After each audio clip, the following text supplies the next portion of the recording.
between a man of sense and a fool. You gotta start saying to yourself, what can I do better? And I gotta, this mistake happened, you gotta own it, you gotta admit it, and guess what? Move on from it. A lot of people right now can't deal with me because of the fact I'm straight no chaser. See, you're waiting on me to tell you something contradictory. I'm gonna tell you straight through the paint, because if I did it, you think I'm gonna say no, but when I tell you I did it, I just stopped you dead in your tracks. I laugh, I marvel at things, because some people think that things have to be secrets and that we have to deny everything, when theoretically you don't have to deny anything. You just got to tell your own truth and face your own truth and stay out of other people's business and focus on your own, and you'll be a much better individual, a much better Christian. Amen. But when we got people always trying to put folks in hell, amen, when you going to hell on the Concord yourself, then we got a problem. So we got to know how to admit our mistakes. And some mistakes that I made is allowing people to get close to me when God said not to become common with people. I wish I had a church right here that'd talk back to me right here. Sometimes we got to learn how to do some things and try to move away from some things that we should have avoided in the first place. Let me give you a couple of more and I'm going to be done. Pride keeps us from making needed changes.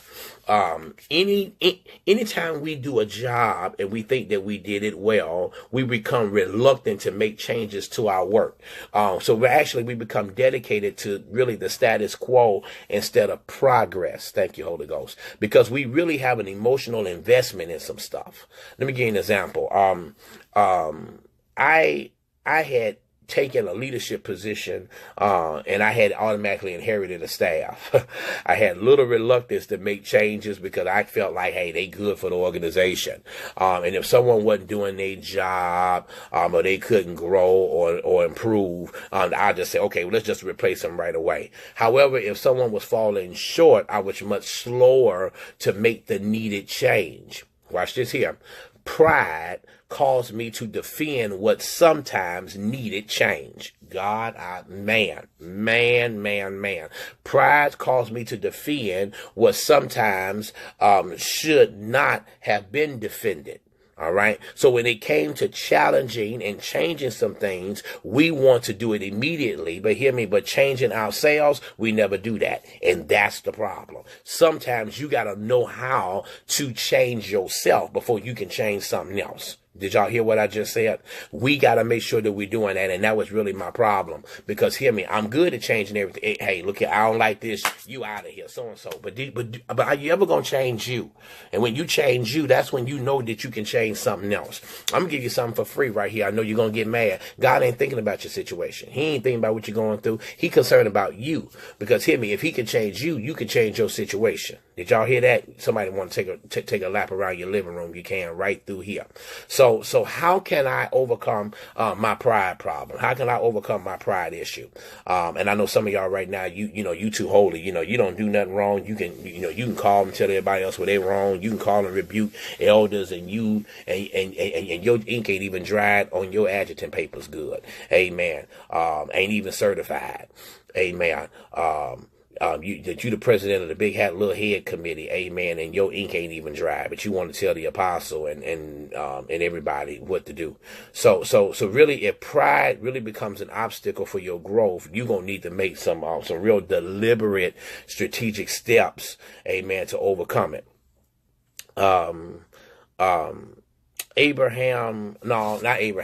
Benjamin Franklin. Benjamin Franklin said something that I'll never forget. He said, there is perhaps one of the most natural passions that's so hard to subdue for us is really our pride. So I want to give them to you quickly, and I'm going to move so I can get out of here. You need to recognize and admit your pride. You're going to have to do that. I know some of y'all don't like that. You have to admit your pride. The first and the most difficult step in overcoming your pride is actually recognizing that it is a problem because we're bound by it. We're going to have to learn how to admit that and face our own truths. People have a tendency to believe that they are indispensable. They're not replaceable. But I want to tell you something right now. You are somebody's replacement. Yes, I know somebody's my replacement. It was prophesied to me, and I was sharing this with my prototype, that the moment ink dries, the moment I lay hands on people, that they leave. And it made me prideful to never do it again. If you think you are not conceited, you are very conceited indeed. If you think that that you're the only one that can do something, watch yourself. Amen. You want to get better at who you're supposed to be and why you're doing what God has commissioned for you to do. So you got to express gratitude often. I'm learning that. You got to say thank you for everything. Amen. When you are sitting in the chair, sitting in the seat, as I said, I got a bullseye on my chest. I got a bullseye on my back. Amen. Because hear me, if I make one mistake, I'm telling you, I do death. I don't love them. I don't like them. I'm being criticized, cast away. I'm doing life sentences. Amen. And I ain't even had a warrant. Amen. Because a lot of times, pride lies in the problem of people that is filled with selfish pride. They're not where they need to be. They are really at a place when we are expressing the true gratitude when it breaks out. But hear me, people get so caught up in the pride like they've done it. We have to say to ourselves somewhere along the line how we must learn how to listen. We got to understand that there is a learning process. So as I leave you today, I want to give you a couple of principles and keys, because for the last couple of days, people have been blowing me up for the last two videos. I think all week, all videos have been amazing. But the last two, I've gotten so many calls about the Lord sharing some things. And I want to give this to you for free. And I hope you're ready for it. You need to aim towards your enemies. You need to aim towards your enemies. And hear me, you need to learn how to win and overtake people and from a prideful nature and get them into a place of removing themselves from a soulless issue. If the enemy is in range, so are you. Write that down. My dad said something to me last time we spoke, last week, and I laughed, and I'm still laughing at it. He said, son, when the pin is pulled, Mr. Grenade is not your friend. And, man, we laughed a while, because when you really see a bomb technician running, try to keep up with him. Amen. So when things aren't so obvious, it is helpful to make sure that you're understanding your learning process in order for you to learn and grow. So here's what I do, and I want you to write this down, and I'm going to leave you for the day. Number one, you got to act. That's step number one, act.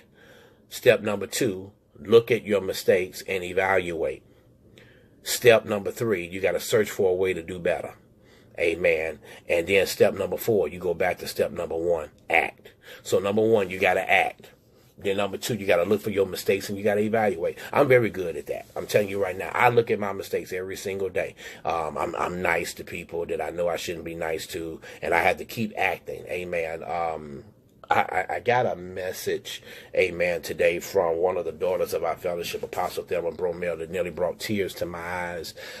Who can see the heart of a person, who can see past, amen, the rocket man, the superman, the powerful man. Amen. And can see the heart and the best intentions of people.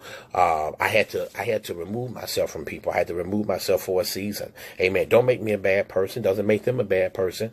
But they're part of the vineyard, and my part of the vineyard don't cross-pollinate. Amen. And wheat and terror can't grow together. Amen. So you got to search for a way to do some things better, and you got to know how to act and just know how to keep it moving and keep it in the right mindset and frame. Amen. You got to look for and plan teachable moments. Make sure that you're doing that. Make sure that you're always moving in that place, and God He will always make sure that He's working things in your very life. Okay. I am applying some things in my life. I am making sure that I am giving myself some greater places. And I want to make sure that I'm never hitting rock bottom. I want to make sure, amen, that I'm carrying ulcers. Are y'all listening to me? Some people are carriers. So you got to be very careful of people that are carriers. You want to make sure that you are helping them move in the greatest place that they could be and progressing them towards greater action. All right. So I pray that I helped y'all today. Amen. I love all you all immensely. Keep going, keep growing.